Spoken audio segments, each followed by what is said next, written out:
Hello, America. We've got a great show for you tonight. Stick around for the whole hour, if you will. We want to talk first a little bit about health care, but it's much deeper than that. I mean, over at NBC, they're having Green Week. That's great. Al Gore's going to be on. Oh, he's dreamy. I mean, in a wooden puppet sort of way. They're going to be asking everybody to go green over at NBC and to turn on the television and watch TV. Now, I've been trying to figure this one out all day because in California, they're trying to ban big screen TVs. So, gee, I'm trying to... Wouldn't have people... I mean, if they turn on the... Don't think about it too much because it doesn't make sense. Today, while NBC is having Green Week, we're going purple. And in fact, we've invited some guests there. They you see what I'm saying? The purple shirt people. These are the people that are the only ones, really, that can help make sense out of this health care bill. Because without the purple shirt, this bill, you'd look at this and say, why in the world would we ever do this? Why? This is over 2,000 pages just to run health care. This is 17 pages. It's the Constitution. This one runs the entire country. This one just runs health care. Something doesn't seem right here. You remember the polls I just gave you. America has spoken clearly, consistently. We don't want this. And for the first time in history, we don't think it's the government's place to give it to us. We're kind of reading this from time to time now. We are, excuse this analogy, but I feel like it's true, we're the young girl saying, no, no, help me, and the government is Roman Polanski. In the end, I think we're all going to be cowering in France.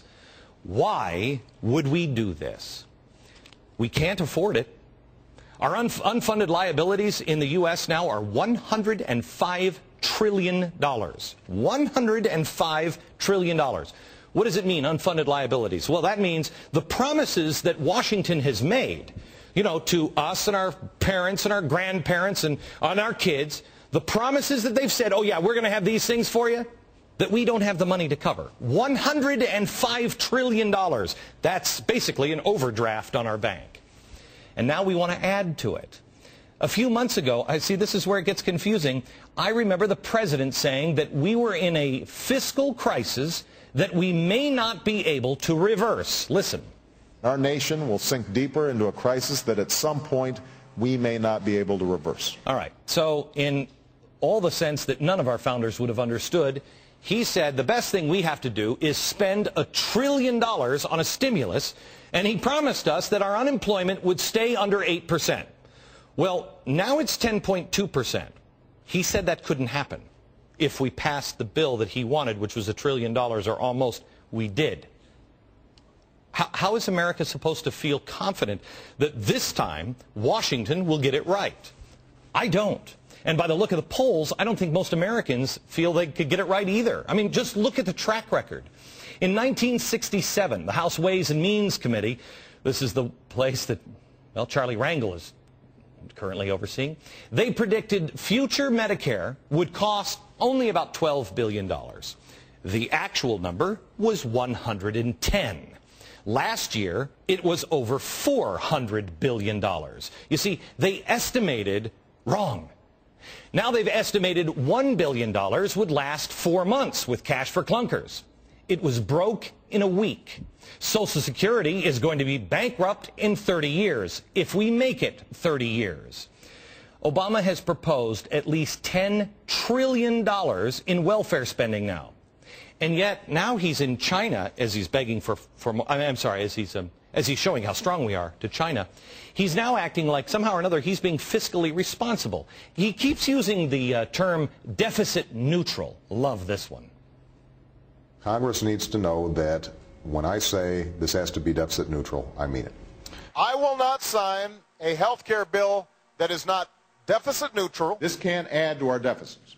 It's got to be deficit neutral. Yeah. This one's going to make sense.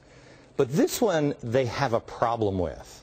This is like, I don't know how many millions of words. This one in the Second Amendment has 10 words, and people can't figure that one out. But this one's definitely going to be deficit neutral. How exactly do you do that? Deficit neutral. Oh, I remember. They're going to pay for this with savings. Well, this sounds a little like, hey, I got a bridge for you over in Brooklyn. I want to, you know what I'm saying? But I want to be fair to the president. So today, early this morning at 7 o'clock, I got our researchers on the job, and we have compiled a list. Are we ready with a list? We have compiled a list of all of the times government programs have successfully saved money. And here is the...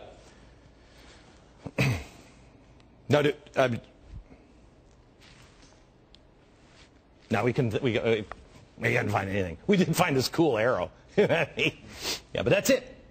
I'm one of those old-fashioned people that do the crazy, wacky thing called saving. Now, I think you're doing that more and more as things are going on because you're seeing that it doesn't make sense on how we've been living. The government doesn't understand this savings thing. Let me explain it to them.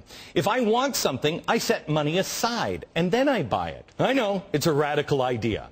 Now, here's the question no politician will bother answering. If this bill doesn't kick in till 2013, which is so convenient because, hey, isn't that a year after the next presidential election? Coincidence, I'm sure. Why not? They're going to say, oh, we're going to save money, you know, to be able to pay for it. Yeah. Why not let's do this? Why don't we see if you can actually cut the money in savings that you're promising are coming our way? Why don't you do that and make the bill conditional? I'm sure, are we out of paper after this? We could add one little phrase that you can't get this unless the savings have actually been accomplished before we commit to anything. I know, oh my gosh, it's just another radical extremist idea. Another question. Again, one of those hateful old-fashioned types. But when I hear $1 trillion, I'm thinking, wow, that's a lot of money. I'm thinking, you know, how many Rolls Royces could you buy with that? But by their own admission, this plan is not a Rolls Royce plan. It doesn't even cover everyone. As many as 30 million people will still have no insurance. Why would we do this? I mean, we've heard about all the problems that the other people have already had all around the world that have tried this solution. Doctors, you now have a lottery in Canada. You want to see a doctor? I hope you get the right number because there's a literal lottery in Canada to go see a doctor. The 4,000 babies that are born in hallways of Great Britain because they don't have enough delivery rooms. And, of course, the group doctor's visits. You have the sniffles. You're going to get together with a group of people that have the sniffles, and then you'll all go to see one doctor together. Yeah, that's third world service. It's called Romney Care in Massachusetts. It is the same story everywhere. This has been tried. So we give them the Rolls Royce money, and we get a Peugeot instead, and one that's not even running. It doesn't make sense. But wait, I almost forgot. It's Purple Day on the Glenn Beck program. Let me summon the purple shirt people there again. There they are, yeah. You got a problem with that? See, they're not happy because none of these stats add up unless you're wearing a purple shirt. Special interest. Could it have something to do with special interest? No. Now this, the president himself said, we're going to get rid of all of those evil special interests in Washington. No. We're going to have to change the culture in Washington so that lobbyists and special interests aren't driving the process and your voices aren't being drowned out. See, he's promised this. How's that working out for you, America? Let's start with just a few of the special interests. How about AARP? AARP is strangely for this plan. I've been trying to figure this one out. Even though a majority of seniors oppose it, they're for it. Now, it's pretty obvious that cutting $500 billion from Medicare probably won't help the seniors, already on it. But maybe AARP wants it because of the estimated 12 million seniors who will now need to purchase expensive Medigap insurance that's offered through, wait for it,